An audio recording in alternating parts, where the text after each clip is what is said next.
ጋይሶች ማለት ነው ሩታን ነው ማግባት የምፈልገው። ሄርሜላ አላቅሽም ነው ያላት። ውዶችዬ ላይክ፣ ሼር፣ ሰብስክራይብ አድርጉልኝ። በድጋሚ መጣሁላችሁ። አንድ ሀሳብ አለኝ። አንድ ሀሳቡ ቲክታክ ላይ ሄደው ይሄ ሁሉ ቤተሰቦቹ ይሄ ሁሉ በቲክቶክ መጥተው እኝኝኝኝ ከሚሉ ይልቅ አጠገቡ ያለው አብርሃም በእጃቸው ሊያመልጥ ነው።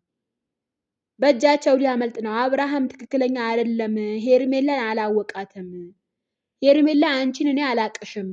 ሩታን ነው ማግባት የምፈልገው። ከሩታ ጋር ነው መኖር የምፈልገው። ከሩታ ጋር ነው ልጄ ማሳደግ የምፈልገው እያለ ነው። አብርሃም ምንም ነገር አልሆነም። በዛሬው ቪዲዮ ላይ ተመልከቱት፣ ፊቱ ማለት ነው። ከትላንትና ሆነ ከትላንት ወዲያው አብርሃም ፊቱ የዛሬው በጣም ይሻላል። እየቀለዱብን ይሁን እየተጫወቱብን ይሁን አላቅም። አንዳንዶቻችሁ የማይመን ምን ሆነሻል? ምንድነው የተፈጠረው? ምናምን እንዳትሉኝ።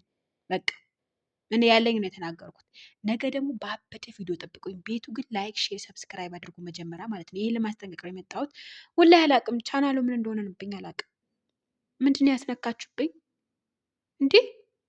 ምን ያስነካታችሁብኝ ነው እናንተ ቻናሌ?